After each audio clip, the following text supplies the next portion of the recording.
Hello, good evening to all of you. आप सभी का स्वागत है। तो चलिए स्टार्ट करते हैं। हमें जो है बजट पढ़ना है। और जैसा कि हमारा इकोनॉमिक सर्वे चल रहा है, इकोनॉमिक सर्वे के हमारे जो है 7 लेक्चर हो चुके हैं। और हमें इकोनॉमिक सर्वे के करीब जो है 12 लेक्चर बनाना है। बजट के 3 लेक्चर करेंगे। तो पहला लेक्चर बजट का। देखो, बजट को समझते वक्त सबसे पहले जो ज़रूरी चीज़ है कि टर्मिनोलॉजी हमें पता होनी चाहिए।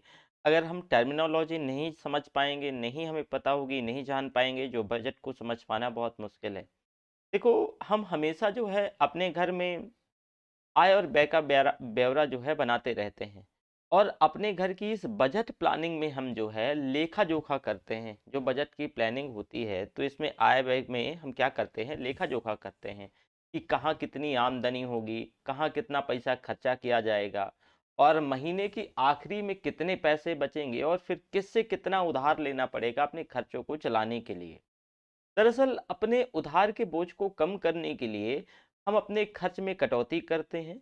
और ठीक इसी तरीके से हमारी सरकार भी देश का बजट तैयार करती है। जैसे कि मैंने अभी बताया कि हम अपने खर्चों को मैनेज करते हैं, इसी तरह सरकार भी ऐसे ही करती है। तो भाई, भारत का जो बजट है वो केंद्र सरकार में वित्त मंत्रालय के तहत आने वाले जो आर्थिक कार्य विभाग के बजट प्रभाग के द्वारा बनाया जाता है। और इसे तैयार करने के लिए सभी जो मतलब अन्य जो सभी मंत्रालयों की वित्तीय जरूरतों का भी ध्यान रखा जाता है। बजट में सरकार की प्राप्तियों और जो खर्च का है मदद मतलब मदवार एक जो है आइटम वाइज ब्यौरा दिया जाता है। इसमें से चालू वित्त वर्ष के जो चालू करंट ईयर्स है, तो चालू वित्त वर्ष के अनुमानित और संशोधित आंकड़े और पिछले साल के वास्तविक आंकड़े होते हैं। और साथ ही साथ इसमें से आने वाले वित्त वर्ष के जो है अनुमान व्यक्त किए जाते हैं। जो तो ओवरऑल इसमें आप देखोगे तो 3 साल की चीजें।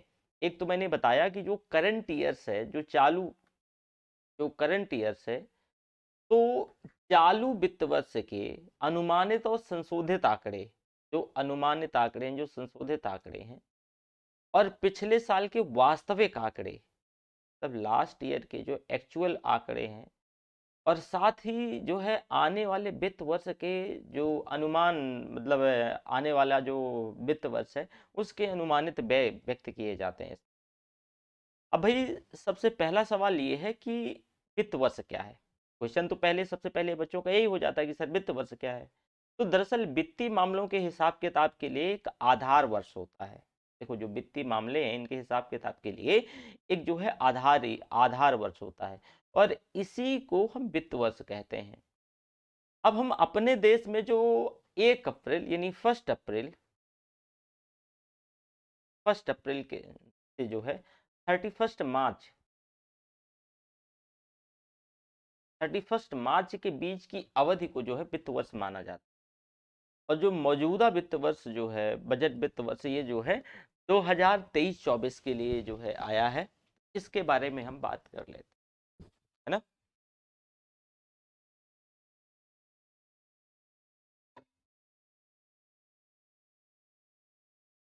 थोड़ा सा आवाज बदली बदली नजर आ रही होगी, अब फील हो रहा होगा, लग रहा होगा।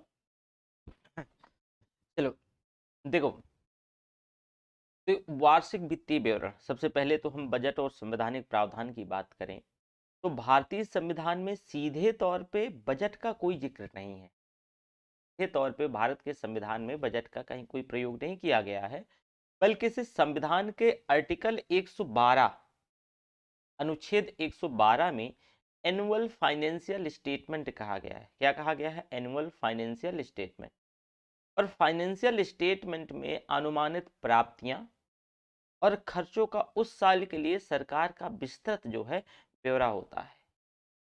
तो यही वार्षिक वित्तीय विवरण है। देखो, बजट लेखा जोखा क्या होता है? बजट लेखा जोखा, देखो, यानी बजट एस्टिमेट्स वित्त वर्ष के दौरान सरकार के द्वारा तमाम करों से जो प्राप्त राजस्व है और खर्च के आकलन को बजट का लेखा जोखा कहा जाता है। ये सभी टर्मिनोलॉजी हैं जो कि बजट में ये महत्वपूर्ण है। ये कहीं ना कहीं आप सुनते हैं। सॉरी, तो हम, जैसे मैं हमेशा आपको बताता हूँ कि भाई हम कोई भी चीज़ स्टार्ट करते हैं तो सबसे पहले मैं बेसिक तैयार करता हूँ। मैं बेसिक बताता हूँ कि भाई अगर आप बेसिक्स ही नहीं आपको पता होगा तो फिर आप जो है स्टैंडर्ड चीज़ें समझ पाना या जान पाना बहुत मुश्किल वाली बात। तो आपने जो वार्षिक वित्तीय विवरण देखा, बजट लेखा जोखा देखा, एक संशोधित लेखा जोखा आपने सुना होगा, यानी जो है इसको रिवाइज्ड एस्टिमेट कहते हैं, संशोधित लेखा जोखा। देखो बजट में किए गए जो आकलन हैं तो आकलनों और मौजूदा आर्थिक परिस्थितियों के हिसाब से इनके वास्तविक आंकड़ों के बीच का जो अंतर संशोधित लेखा जोखा कहलाता है, और इसका जिक्र आने वाले बजट में किया जाता है। का जो जिक्र है वो आने वाले बजट में होता है। राजकोषीय घाटा, देखो सरकार को प्राप्त कुल राजस्व और कुल खर्च के बीच के अंतर को राजकोषीय घाटा कहते हैं। पूछे कि राजकोषीय घाटा क्या है, तो सरकार को जो कुल प्राप्त राजस्व है और कुल खर्च के बीच के जो अंतर है उसको राजकोषीय घाटा कहेंगे। एक होता है राजस्व प्राप्ति, सरकार को प्राप्ति सभी प्रकार के आय जिन्हें सरकार को वापस नहीं करना है वो राजस्व प्राप्तियां कहलाती हैं, और इनमें सभी प्रकार के टैक्सेस और शुल्क जो है इसमें शामिल होती हैं। निवेश पर प्राप्त ब्याज और लाभांश, विभिन्न सेवाओं के बदले प्राप्त जो रकम शामिल होती है। साथ ही साथ हालांकि इनमें सरकार के द्वारा जो लिए गए कर्ज शामिल नहीं होते क्योंकि उन्हें वापस करना होता है। राजस्व व्यय क्या है, एक राजस्व व्यय भी इसमें हम बार बार उपयोग करेंगे। तो देखो भाई राजस्व व्यय ये विभिन्न सरकारी विभागों और सेवाओं पर जो व्यय है, कर्ज पर ब्याज की अदायगी और सब्सिडी पर होने वाले व्यय को हम राजस्व व्यय कह सकते हैं, राजस्व व्यय। एक होता है वित्त विधेयक। देखो वित्त विधेयक क्या है कि अगर नए टैक्स लगाने हैं या टैक्स में किसी तरह के बदलाव करने हैं या फिर मौजूदा टैक्स ढांचे को जो है जारी रखने के लिए संसद में जो पेश विधेयक को हम क्या कहते हैं, वित्त विधेयक कहते हैं। और इसका जिक्र संविधान का जो अनुच्छेद 110 होता है, आर्टिकल 110, इसके अंतर्गत जो है किया जाता है। एक होता है विनियोग विधेयक। विनियोग विधेयक सरकार के द्वारा संचित निधि से पैसा निकालने के लिए संसद की मंजूरी चाहिए होती है, और इस मंजूरी के लिए जो विधेयक पेश किया जाता है उसी को हम विनियोग विधेयक कहते हैं। क्या कहते हैं, विनियोग विधेयक कहते हैं। ये विनियोग विधेयक हो गया। संचित निधि, एक आपने टर्म सुना होगा संचित निधि या कंसोलिडेटेड फंड। देखो सरकार की सभी राजस्व प्राप्तियां बाजार से लिए गए कर्ज और सरकार के द्वारा जो मतलब जो सरकार है तो इसके द्वारा दिए गए कर्ज पर जो प्राप्त है ब्याज है वो संचित निधि में जमा होते हैं। और भारत सरकार की सबसे बड़ी इस निधि का जिक्र संविधान के अनुच्छेद 266 में, आर्टिकल 266 में किया गया है। बिना संसद की मंजूरी के इस निधि से 1 रुपया भी नहीं निकाला जा सकता।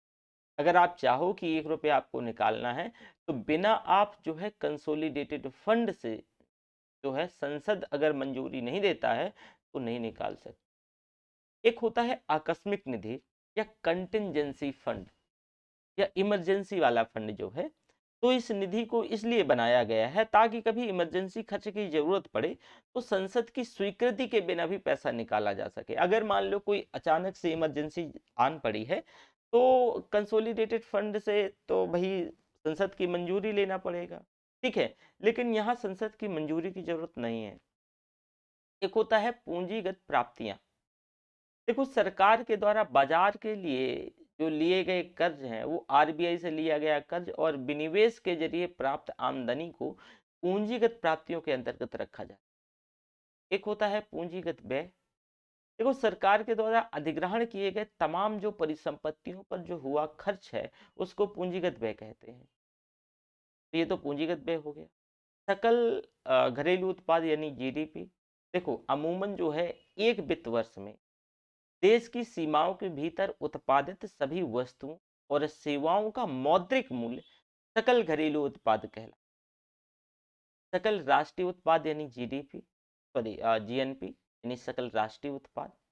देखो जब जीडीपी और स्थानीय नागरिकों के द्वारा विदेशों में किए गए कुल निवेश को जोड़ देते हैं और उनमें से विदेशी नागरिकों के द्वारा हमारे देश में अर्जित लाभ को घटा देते हैं, तो इस तरीके से जो प्राप्त रकम है हम उसको सकल राष्ट्रीय उत्पाद कहते हैं, सकल राष्ट्रीय। एक टर्म आता है प्रत्यक्ष विदेशी निवेश या एफडीआई। जब कोई विदेशी कंपनी भारत में मौजूद किसी कंपनी में अपनी शाखा या फिर जो अपना कार्यालय या सहायक कंपनी के जरिए पैसा लेके आती है, निवेश करती है, तो इसको हम प्रत्यक्ष विदेशी निवेश कहते हैं। क्या कहते हैं? प्रत्यक्ष विदेशी निवेश। वहीं एक है विनिवेश यानी डिसइन्वेस्टमेंट। देखो, विनिवेश जो है एक प्रक्रिया है। इसमें सरकार जो है अपने नियंत्रण वाली सार्वजनिक क्षेत्र की जो पीएसयूज है, जो इकाई है, उसकी संपत्ति बेच करके अपने फंड को बढ़ाती है।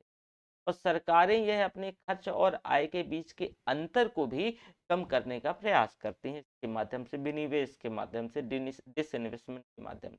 ठीक है, तो ये हो गया। एक टर्म आता है सब्सिडी। मतलब देखो, बजट के अंतर्गत आने वाली जितनी भी टर्मिनोलॉजी हैं, जितनी भी ये शब्दावलियां हैं, उन सभी के बारे में हम डिस्कस। एक होता है सब्सिडी। देखो, जब सरकार के द्वारा व्यक्तियों या समूहों को किसी भी प्रकार की नकदी या फिर कर में छूट दी जाती है, तो इसे सब्सिडी कहते हैं। और ज्यादातर इसका मकसद जो है वेलफेयर होता है, लोक कल्याण होता है। क्या होता है? लोक कल्याण होता है।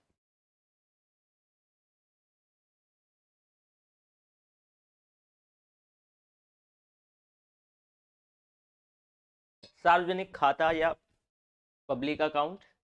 देखो, संविधान का अनुच्छेद 266 क्लॉज 1 के अंतर्गत पब्लिक अकाउंट के गठन की बात कही गई है। और ये एक ऐसा फंड होता है जहां सरकार एक बैंकर के तौर पे कार्य करती है। अब गौरतलब ये है, इस धन पर सरकार का कोई अधिकार नहीं होता है, क्योंकि उसे जमाकर्ताओं को वापस भी करना होता है। ये पब्लिक अकाउंट होता है। एक होता है कटौती प्रस्ताव। देखो, जब जो है सरकार संसद के सामने अनुदान मांगों को मंजूरी देने के लिए सदन में विधेयक पेश करती है, तो कभी कभी विपक्ष के द्वारा कटौती प्रस्ताव पेश किया जाता है। और इसके जरिए विभिन्न प्रकार की कटौती की, विभिन्न प्रकार की कटौती मांग की। तो ये आपकी टर्मिनोलॉजी रही है, जो कि केंद्रीय सॉरी, बजट से संबंधित रही हैं। यहाँ से पूछा जा सकता। ठीक है, अब हम चलते हैं जो है अपने 2023-24 के बजट में। देखो, समग्र तौर से बजट में अगर हम कुछ बिंदुओं को शामिल किया गया है। अगर हम बात करें तो एक राजस्व और पूंजी प्राप्तियों का अनुमान, जो कि मैंने अभी इसी वजह से आपको राजस्व प्राप्ति और पूंजी प्राप्ति के बारे में बताया। राजस्व बढ़ाने के तरीके और साधन, व्यय अनुमान, और पिछले वित्तीय वर्ष की वास्तविक प्राप्तियों और व्यय का विवरण, और उस वर्ष के किसी भी वर्ष में किसी भी कमी या अधिशेष का जो है कारण, साथ में आने वाले वर्ष की आर्थिक और वित्तीय नीति और कराधान प्रस्ताव और नई योजनाएं और परियोजनाओं की शुरुआत। और संसद में बजट जो है वो 6 चरणों से गुजरता है। जैसे कि अगर हम 6 चरणों की बात करें कि उसे कौन कौन से चरणों से गुजरना पड़ता है, तो एक तो होता है बजट की प्रस्तुति। बजट की प्रस्तुति कर दी गई, ठीक है, बजट की प्रस्तुत किया गया। इसके बाद जब बजट की प्रस्तुति हो जाती है, तो हाईलाइट करते चलो।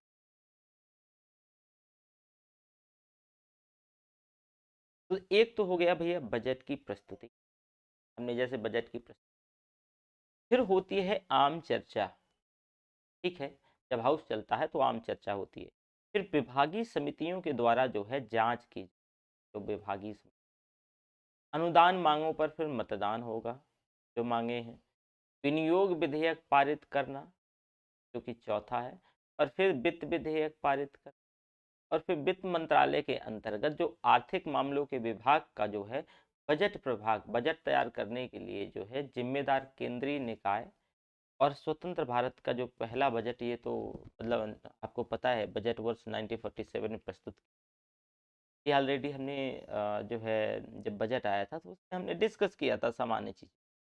देखो भाई, केंद्रीय बजट 2023-24 का जो मुख्य विषय है, वो समावेशी विकास पर ध्यान केंद्रित करना है।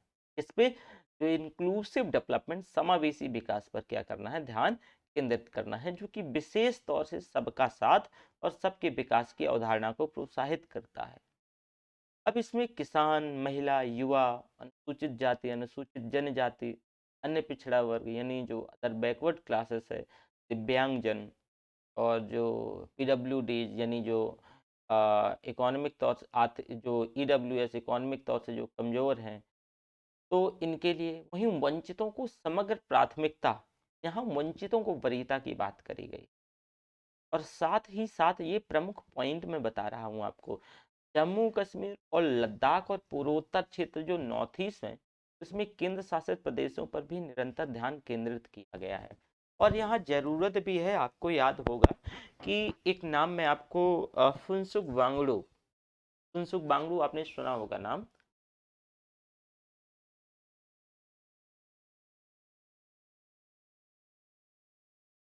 एक मूवी है आमिर खान साहब की, और थ्री इडियट, और उसी में वो फुनसुक वांगडू का रोल करते हैं। दरअसल ये वांगचुंग इनका नाम है, ये लद्दाख से आते हैं।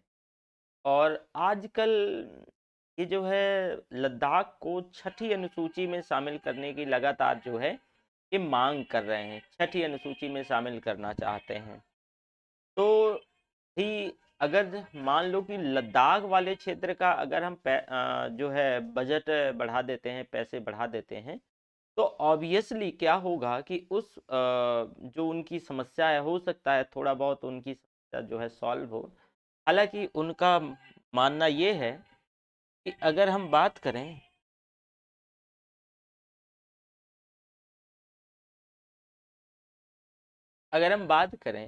देखो ये बजट 2019 में पहली बार जो है अनावरण की गई, और ये द्विआयामी विकास रणनीति की तर्ज पर है। और मतलब इसमें से द्विआयामी का मतलब क्या है कि निजी क्षेत्र को प्रोत्साहन दे करके रोजगार सृजित करना और विकास को आगे बढ़ाना। तो एक तो निजी क्षेत्र पे और सरकार फोकस कर रही है, ऐसा बात नहीं, सरकार निजी पे फोकस नहीं कर रही है, आप देख रहे हैं। और सरकार तो काफ़ी ज़्यादा निजी क्षेत्र पे फोकस कर रही है। वहीं न्यूनतम सरकार और अधिकतम शासन, यानी मिनिमम गवर्नमेंट और मैक्सिमम गवर्नेंस, और पूंजीगत व्यय जो कैपेक्स है इसको बढ़ाना।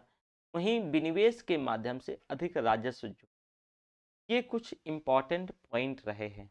अब बजट की कुछ उपलब्धियों की अगर हम बात करें कि बजट की कुछ उपलब्धियां हैं, तो बजट की उपलब्धियों में जो है नई आयकर व्यवस्था में बदलाव, नई आयकर व्यवस्था है, इसमें से जो है छूट की सीमा और टैक्स स्लैब में कुछ परिवर्तन। वहीं पूंजी निवेश व्यय में परिव्यय में 33% की वृद्धि का जो है प्रस्ताव किया गया है। इसको बढ़ा करके 10 लाख करोड़ रुपए से पिछले एक दशक में, जो कि सबसे ज़्यादा है।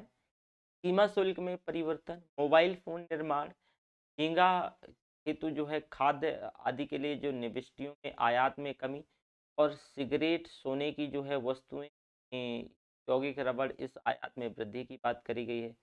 रेलवे के लिए पूंजी व्यय को बढ़ा करके अब तक का सर्वाधिक 2.4 लाख करोड़ रुपए जो है इसे मतलब बढ़ाने की बात करी गई बढ़ाने की बात करी गई है।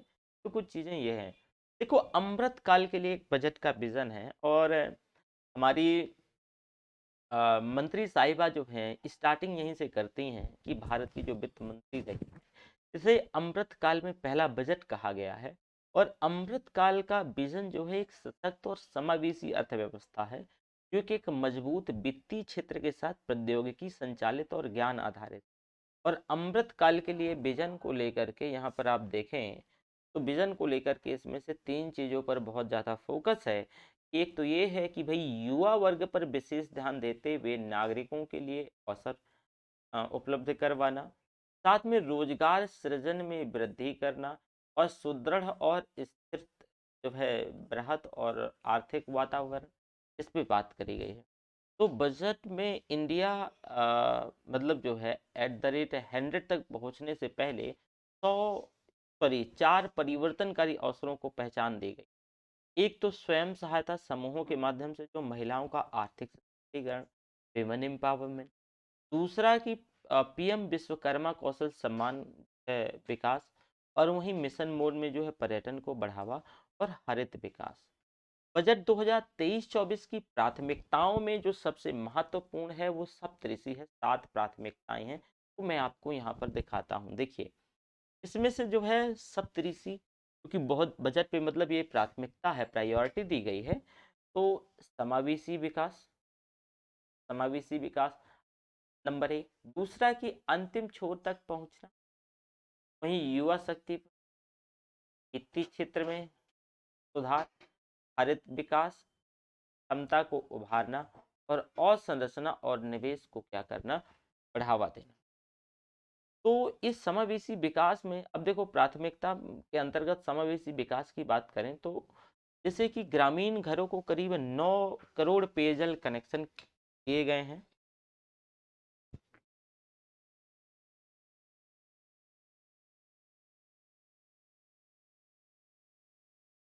जो है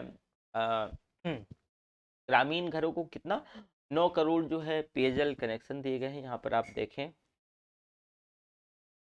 साथ में पीएम किसान के तहत 11.4 करोड़ से अधिक किसानों के लिए 2.2 लाख करोड़ का नकदी अंतरण।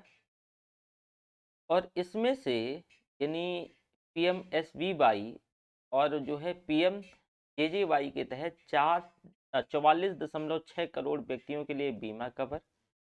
ये उपलब्धियां हैं समावेशी विकास के अंतर्गत। वहीं 47.8 करोड़ पीएम जन धन बैंक खाते खोले गए हैं और 102 करोड़ व्यक्तियों के लिए 220 करोड़ कोविड टीके, 220 करोड़ जो कि बहुत ज़्यादा है। उज्ज्वला के तहत 9.6 लाख करोड़ एलपीजी कनेक्शन और एसबीएम के तहत 11.7 करोड़ पारिवारिक शौचालय बनाए गए। ये कुछ चीज़। अब वहीं एग्रीकल्चर जो है, कृषि क्षेत्र की अगर हम बात करें ओवरऑल, तो चलते हैं यहाँ पर जो है, अगर हम हमारा एग्रीकल्चर सेक्टर की फोकस की बात करें,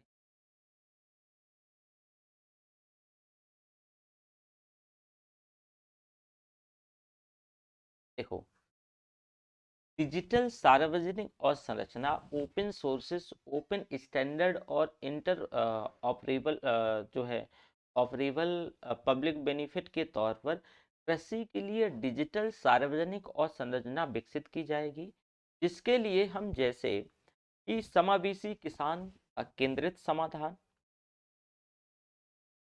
समावेशी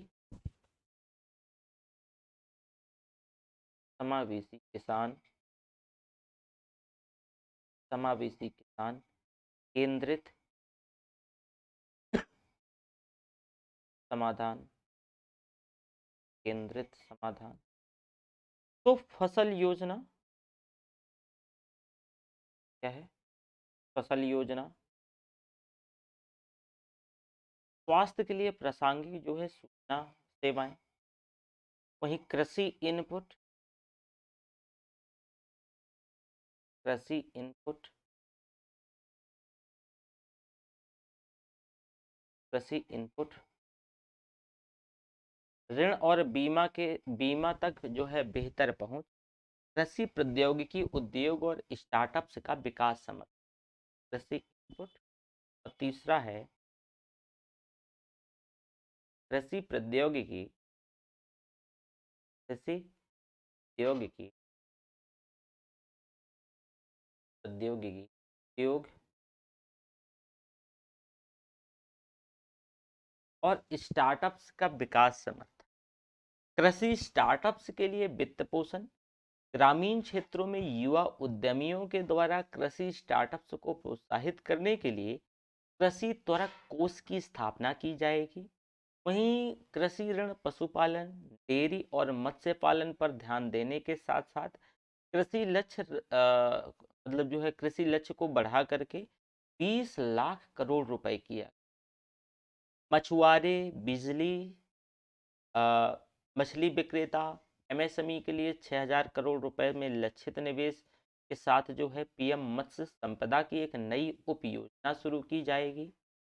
बागवानी आत्मनिर्भरता और स्वच्छ पादप कार्यक्रम का शुभारंभ 2200 करोड़ रुपए के प्रारंभिक परिव्यय के साथ उच्च गुणवत्ता वाली बागवानी फसल हेतु जो है रोग मुक्त गुणवत्ता पूर्ण जो है पौध सामग्री उपलब्धता बढ़ाने के उद्देश्य से किया जाएगा। वहीं इसमें से भारत को जो है श्री अन्न पोषक अनाज जो है कदन हेतु वैश्विक केंद्र बनाने के लिए भारतीय कदन अनुसंधान संस्थान हैदराबाद को अंतरराष्ट्रीय स्तर पर सर्वोत्तम प्रथाओं और अनुसंधान और प्रौद्योगिकी को साझा करने हेतु उत्कृष्टता केंद्र के में समर्थन भी दिया जाएगा। और कृषि सहकारी समितियां, वहीं सरकार में समृद्धि के दृष्टिकोण को पूरा करने के लिए सरकार जो है अगले 5 वर्षों में केंद्रीकृत भंडारण क्षमता स्थापित करने और कवर ना किए गए गांव में कई जो है सहकारी समितियों की भी स्थापना की योजना बना रही है। तो ये कुछ एग्रीकल्चर सेक्टर में। वहीं अगर हम शिक्षा और कौशल की बात करें, शिक्षा और कौशल की, शिक्षा और कौशल, देखो शिक्षा और कौशल में सबसे महत्वपूर्ण बात कि जिला शिक्षा और प्रशिक्षण संस्थानों के जरिए शिक्षक प्रशिक्षण का जो है पुनरुद्धार किया जाएगा। जिला शिक्षा, जिला शिक्षा और प्रशिक्षण संस्थानों के जरिए, और प्रशिक्षण संस्थानों के जरिए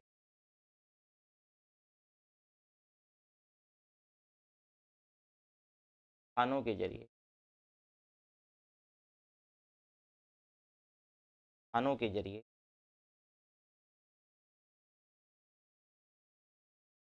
शिक्षक प्रशिक्षण का शिक्षक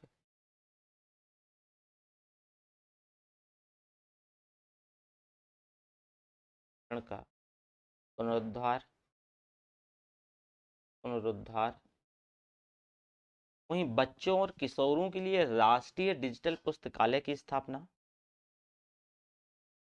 बच्चों और किशोरों के लिए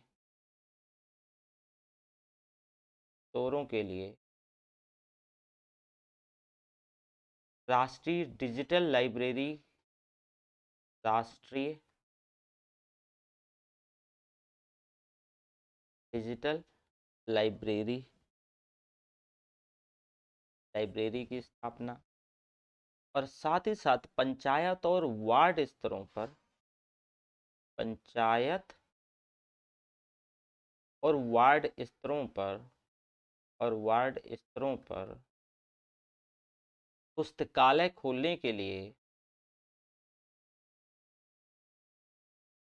पुस्तकालय खोलने के लिए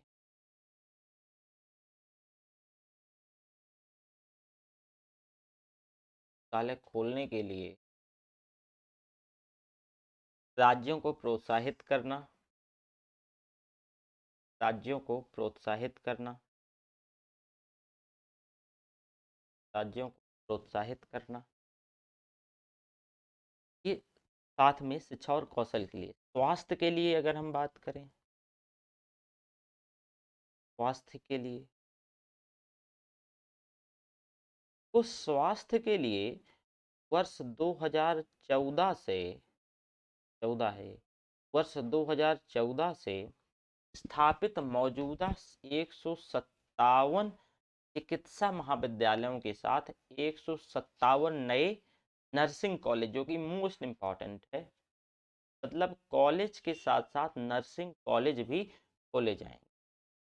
और वर्ष 2047 तक सिकल सेल एनीमिया, जो कि मोस्ट इम्पॉर्टेंट है, इसे हाईलाइट कर देता हूँ, 2047 तक जो सिकल सेल एनीमिया है, सिकल सेल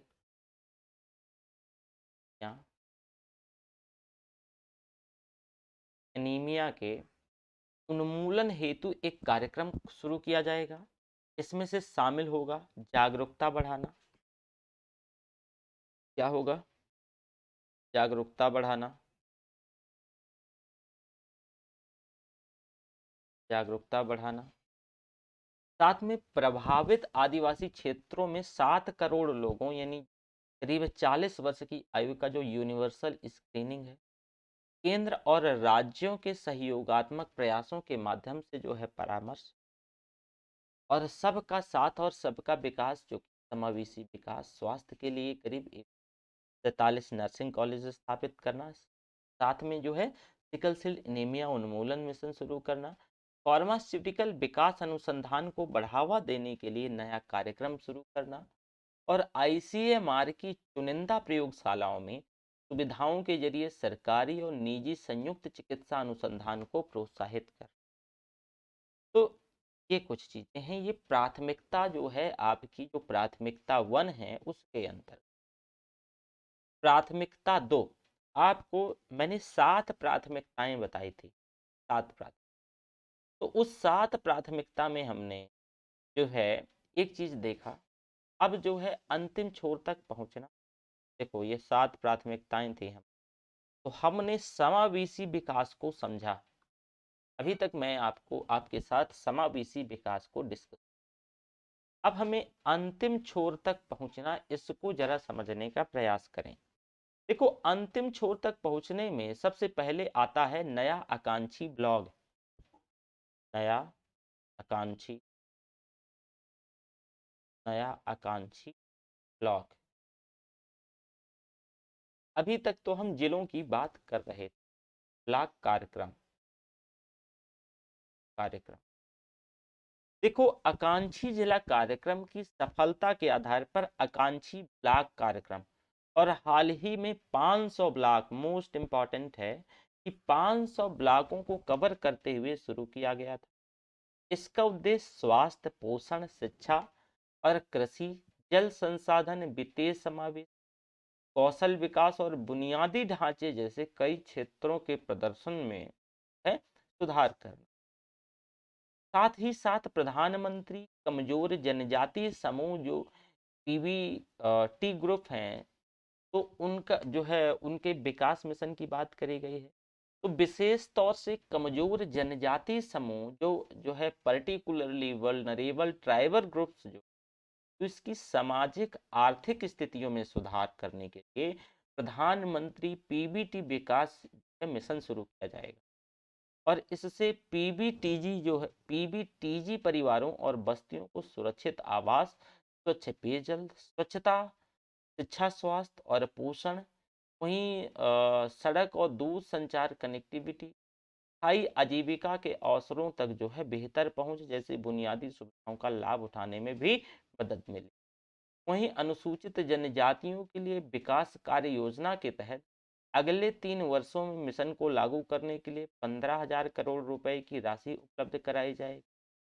केंद्र 3.5 लाख आदिवासी छात्रों की जो है सेवा करने वाले 740 एकलव्य मॉडल आवासीय विद्यालयों के लिए 38,800 शिक्षकों और सहायक कर्मचारियों की भर्ती करेगा। और साथ में यहाँ पर जो है अंतिम छोर तक पहुँचने में, जैसे कि ये हमारा देखा हमने हमारी प्राथमिकता, तो इसमें से कुछ महत्वपूर्ण चीजें हैं कि प्राचीन पांडुलिपियों डिजिटलीकरण के लिए भारत श्री की स्थापना, जो कि मोस्ट इम्पॉर्टेंट है, ये भी ध्यान रखना। और 740 एकलव्य आदर्श जो है आवासीय स्कूलों के लिए आधिकारिक शिक्षकों की भर्ती कर। कर्नाटक के सूखा संभावित क्षेत्र में स्थानीय सूक्ष्म सिंचाई हेतु वित्तीय सहायता और प्रधानमंत्री पीवीटीजी विकास मिशन योजना शुरू। साथ ही साथ जो है सूखाग्रस्त क्षेत्रों के लिए जल की बात करें, तो कर्नाटक के सूखाग्रस्त मध्य क्षेत्र के ऊपरी भद्रा परियोजना को स्थायी सूक्ष्म सिंचाई प्रदान करने के लिए मतलब पीने के पानी के लिए जो है भूमिगत वाटर टैंकों को भरने में करीब 5300 करोड़ रुपए की जो है केंद्रीय सहायता दी जाए। प्रधानमंत्री आवास योजना के जरिए इस परिव्यय को करीब 66% से बढ़ा करके 79,000 करोड़ रुपए से अधिक खर्च किया जा रहा है। पहले चरण में 1 लाख प्राचीन शिलालेखों के डिजिटलीकरण के साथ साथ एक डिजिटल एपिग्राफी संग्रहालय में भारत साझा शिलालेख भारत श्री स्थापित किया जाए। वहीं प्राथमिकता को लेकर के बात करें तो अवसंरचना और निवेश, तो अवसंरचना हेतु जो पूंजीगत व्यय में वृद्धि, तो पूंजी निवेश परिव्यय लगातार तीसरे वर्ष बढ़ा है, जो लगभग 33% बढ़ करके 10 लाख करोड़ रुपए हो गए। और इससे यह सकल घरेलू उत्पाद का 3.3% हो गया। प्रभावी पूंजीगत व्यय की अगर बात करें तो इस व्यय का जो बजट है वो 13.7 लाख करोड़ रुपए है, जो कि सकल घरेलू उत्पाद का 4.5%। पूंजीगत निवेश निवेश हेतु जो है राज्य सरकारों को सहायता को लेकर के बात करें तो सरकार ने अवसंरचना में निवेश को बढ़ावा देने और उन्हें जो है पूरक नीतिगत कार्यों के लिए प्रोत्साहित करने हेतु राज्य सरकारों को 50 वर्ष के ब्याज मुक्त ऋण और 1 वर्ष के लिए जारी रखने का जो है फैसला किया। इसके लिए जो है बढ़ा हुआ जो परिव्यय है वो 1.3 लाख करोड़ रुपए है। रेलवे की बात करें तो रेलवे के लिए 2.40 लाख करोड़ रुपए की परिव्यय प्रदान किया और यह अब तक का सबसे अधिक परिव्यय है, जो कि वर्ष 2023-24 में किए गए परिव्यय का करीब जो है लगभग 9 गुना से अधिक है। साथ ही साथ विमानन की बात करें तो हवाई क्षेत्र में क्षेत्रीय हवाई संपर्क में सुधार हेतु 50 अतिरिक्त हवाई अड्डे, हेलीपोर्ट, वाटर एरोड्रोम्स और उन्नत लैंडिंग ग्राउंड को भी पुनर्विकसित किया जाएगा। अन्य कुछ परिवहन योजनाएं जिसमें से निजी स्रोतों से 15,000 करोड़ रुपए सहित 75,000 करोड़ रुपए के निवेश के साथ बंदरगाहों, कोयला, इस्पात, उर्वरक, खाद्यान्न उद्योगों के लिए जो है अंतिम छोर तक पहुंच के लिए 100 से अधिक परिवहन बुनियादी ढांचा जो है परियोजनाओं की पहुंच की गई। प्राथमिकता प्राप्त क्षेत्र के लिए अगर हम उपलब्धता की बात करें तो बाहरी अवसंरचना विकास निधि यानी अर्बन इंफ्रास्ट्रक्चर डेवलपमेंट की स्थापना की जाएगी।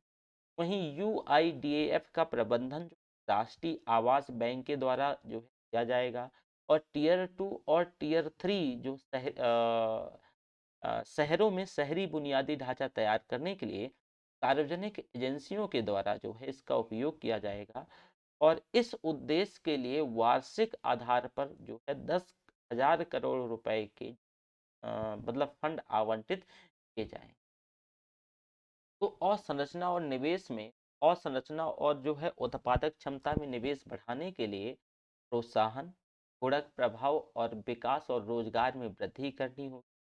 पूंजीगत निवेश व्यय को जो कि 33.4% बढ़ा करके 10 लाख करोड़ करना और संरचना निवेश को प्रोत्साहित करने के लिए राज्य सरकारों को 50 वर्ष तक ब्याज रहित ऋण जारी रख रेलवे के लिए 2.4 लाख करोड़ का अब तक का जो है उच्चतम पूंजीगत व्यय पत्तनों, कोयला इस्पात उर्वरकों के लिए।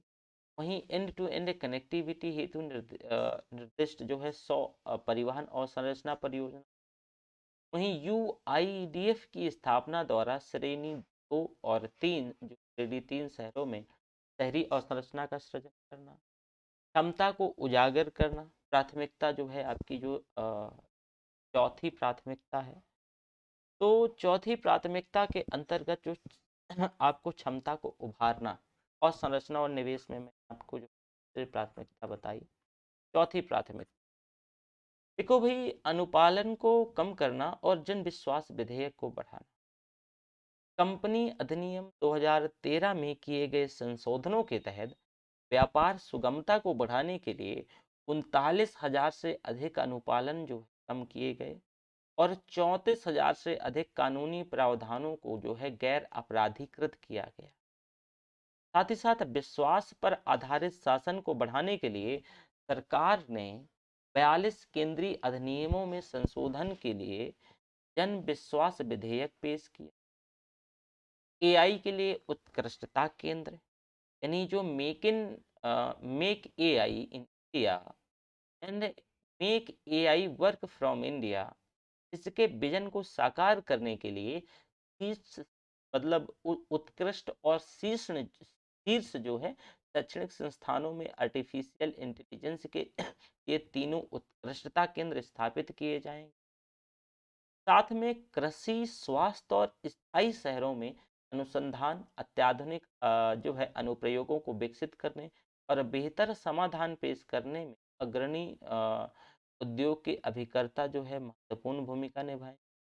राष्ट्रीय डेटा शासन नीति जो कि स्टार्टअप्स और शिक्षाविदों के द्वारा नवाचार और अनुसंधान की सुविधा के लिए एक डेटा शासन नीति लाई जाएगी, अज्ञात डेटा तक को सक्षम बनाएगी। डेटा शेयरिंग के लिए डिजिलॉकर की बात करें तो विभिन्न प्राधिकरणों और नियामकों के द्वारा बैंकों और जो है अन्य व्यावसायिक संस्थाओं के साथ जो भी आवश्यक हो दस्तावेज ऑनलाइन सुरक्षित रूप से संग्रहित करने और साझा करने के लिए एमएसएमई, बड़े व्यवसाय और जो है अ, जो धर्मार्थ ट्रस्टों के द्वारा उपयोग के लिए एक डिजी लॉकर स्थापित भी किया जाएगा। विवादों के समाधान के लिए विवाद से विश्वास यानी एमएसएमई के लिए जो है कम कठोर अनुबंध निष्पादन, जो कि कोविड अवधि के दौरान प्रभावित एमएसएमई को राहत प्रदान करने के लिए किया जा रहा है। वहीं सरकार और सरकारी उपक्रमों के संविदात्मक विवादों में तेजी से निपटान को सक्षम बनाने वाली आसान और मानकीकृत निपटान योजना। ई न्यायालय न्याय के जो है प्रभावी प्रशासन के लिए जो ई न्यायालय का तीसरा चरण। वहीं 5G प्रौद्योगिकी को लेकर के इंजीनियरिंग संस्थानों में 5G सेवाओं का उपयोग कर अनुप्रयोगों को विकसित करने के 100 से ज़्यादा प्रयोगशालाएं स्थापित की जाएंगी, ताकि अवसरों, व्यापार मॉडल और रोजगार की संभावित एक नई श्रृंखला को भी साकार किया जा सके। साथ ही साथ प्रयोगशालाओं में स्मार्ट क्लासरूम, सटीक खेती, intelligence, transport system, health care app, ये सभी जो है एप्लीकेशन की सुविधा होगी। तो ये तो आपके चार जो है क्या हो गए, प्राथमिकता हो गई सप्तऋषि के अंदर। अगला है हरित विकास। भाई हरित विकास में पीएम प्रमाण की शुरुआत। उस पीएम प्रमाण के अंतर्गत संघ और राज्य क्षेत्रों को वैकल्पिक उर्वरकों का प्रयोग को बढ़ावा देने के लिए प्रोत्साहन मिले। हरित ऋण कार्यक्रम की व्यवस्था संभरणीय कार्यों को प्रोत्साहित करने के लिए जो है ईपीए के तहत अधिसूचित किया जाना और संभरणीय पारितंत्र विकास के अंतर्गत तट रेखा के साथ साथ जो मैंग्रोव जो पौधरोपण के लिए जो है मिस्ट्री की शुरुआत। आर्द्र भूमियों में इष्टतम उपयोग के लिए अमृत धरोहर कार्यक्रम। 500 नए अवशिष्ट से धन संयंत्र यानी चक्रीय अर्थव्यवस्था को बढ़ावा देने के लिए गोवर्धन के तहत कुछ स्थापित किए। साथ ही साथ अगर हम बात करें तो किसानों को अगर कुछ और पहलों में किसानों को प्राकृतिक कृषि अपनाने में सहयोग देने के लिए 10,000 बायो इनपुट संसाधन केंद्रों की स्थापना, बैटरी ऊर्जा भंडारण प्रणालियों को बढ़ावा देना, वहीं ऊर्जा दक्ष परिवहन के लिए तटीय नौवहन को बढ़ावा देना, पुराने प्रदूषणकारी वाहनों को बदलने के लिए निधियों का आवंटन और राष्ट्रीय हरित हाइड्रोजन मिशन के लिए 19,700 करोड़ रुपए आवंटित किए गए, ताकि अर्थव्यवस्था को कम कार्बन और तीव्रता में जो है परिवर्तन करने, जीवाश्म ईंधन के आयात पर निर्भरता को कम करने तथा देश को इस उभरते हुए प्रौद्योगिकी और बाजार का नेतृत्व करने के लिए तैयार किया। लक्ष्य वर्ष 2030 तक 5 MMT वार्षिक उत्पादन तक पहुंचने का लक्ष्य है। गोवर्धन योजना के तहत अगर आप बात करें तो चक्रीय अर्थव्यवस्था को बढ़ावा देने के उद्देश्य से Govardhan galvanising organic bio agro resourcing धन नामक योजना के तहत 10,000 करोड़ रुपए के कुल निवेश के साथ करीब 500 नए अपशिष्ट से आमदनी संयंत्र स्थापित किए जाएंगे। प्राकृतिक और बायोगैस का विपणन करके सभी संगठनों के 5% का कंप्रेस्ड बायोगैस अधिशेष भी लाया जाएगा। वहीं भारतीय जो है प्राकृतिक खेती जैव इनपुट संसाधन केंद्र को ध्यान में रखते हुए सरकार अगले 3 वर्षों में 1 करोड़ किसानों को प्राकृतिक खेती अपनाने के लिए प्रोत्साहित करके उनकी सहायता करेगी और इसके लिए राष्ट्रीय स्तर पर वितरित सूक्ष्म उर्वरक और कीटनाशक जो है विनिर्माण नेटवर्क तैयार करने हेतु 10,000 बायो इनपुट संसाधन केंद्र स्थापित किए। वहीं हरित ऊर्जा और अन्य निवेश की बात करें तो ऊर्जा संक्रमण और शुद्ध शुद्ध शून्य उद्देश्यों और ऊर्जा सुरक्षा पेट्रोलियम प्राकृतिक गैस संयंत्रों की दिशा में प्राथमिकता वाले पूंजी निवेश के लिए 3500 करोड़ रुपए। वहीं 4000 मेगावाट की क्षमता वाली जो है बैटरी ऊर्जा भंडारण प्रणालियों को व्यवहार्यता अंतराल वित्त पोषण के साथ समर्थित किया जाएगा। और लद्दाख में 13 गीगावाट रिन्यूएबल एनर्जी की निकासी और ग्रिड एकीकरण हेतु अंतरराष्ट्रीय जो पारेषण प्रणाली के लिए 20,700 करोड़ रुपए केंद्रीय सहायता में जो है 8300 करोड़ रुपए दिए। तो ये आपकी जो है ये इस पांचवी जो है प्राथमिकता है। छठी जो है प्राथमिकता देख लो, युवा शक्ति। देखो भाई, युवा शक्ति की बात करें तो अमृत पीढ़ी का सशक्तिकरण प्रधानमंत्री कौशल विकास योजना 4.0 के अंतर्गत ऑन जॉब प्रशिक्षण, उद्योग जो है साझेदारी, नए युग के पाठ्यक्रम जैसे कि coding, AI, robotics, mechatronics, 3D printing, drone. वहीं स्किल इंडिया डिजिटल प्लेटफॉर्म में मांग आधारित औपचारिक कौशल वर्धन सक्षम करने। वहीं एमएसएमई सहित नियोक्ताओं के साथ जोड़ने, उद्यमिता योजनाओं की जो है सुलभता सुगम करने के लिए डिजिटल तंत्र का जो है विस्तार किया जाएगा। वहीं युवा शक्ति के अंतर्गत अमृत पीढ़ी का सशक्तिकरण, राष्ट्रीय जो है प्रशिक्षुता प्रोत्साहन योजना, सालों में 47 लाख युवाओं को जो है स्टाइपेंड दिया जाएगा। पर्यटन को बढ़ावा देने के लिए 50 चुने हुए जो पर्यटन स्थलों को घरेलू और विदेशी पर्यटकों के लिए पैकेज के तौर पे विकसित किया जाएगा। राज्यों की राजधानियों में यूनिटी मॉल की स्थापना, एक जिला एक उत्पाद, एक जो है जीआई उत्पाद और अन्य जो हस्तशिल्प उत्पादों की भी बढ़ावा दिया जाएगा। एमएसएमई के लिए क्रेडिट गारंटी की जो है बात करी गई है कि वर्ष 2022 में एमएसएमई के लिए क्रेडिट गारंटी योजना का एक नया प्रारूप दिया गया था, जो कि 1 अप्रैल 2023 से 9,000 करोड़ रुपए की राशि के निवेश के माध्यम से प्रभावी होगा। और इसके अतिरिक्त 2 लाख करोड़ रुपए के जो कोलेट्रल मुक्त जो गारंटीकृत ऋण की अनुमति मिलेगी। क्रेडिट की लागत जो है 1% कम हो जाएगी और इसमें 2 लाख रुपए का अतिरिक्त जो है कोलेट्रल मुक्त गारंटीकृत ऋण प्रदान किया जा सकेगा। क्रेडिट की लागत लगभग 1% जो है कम हो जाएगी। ये चीजें रहेंगी। साथ में वित्तीय सूचना रजिस्ट्री, लघु बचत जो योजनाएं, और अगला हमारा होगा वित्तीय क्षेत्र। लेकिन इसमें जैसे कि हम वित्तीय सूचना रजिस्ट्री की बात करें, अब सातवां जो वित्तीय क्षेत्र है इस ये प्राथमिकता के बारे में हम कल की क्लास में डिस्कस करेंगे।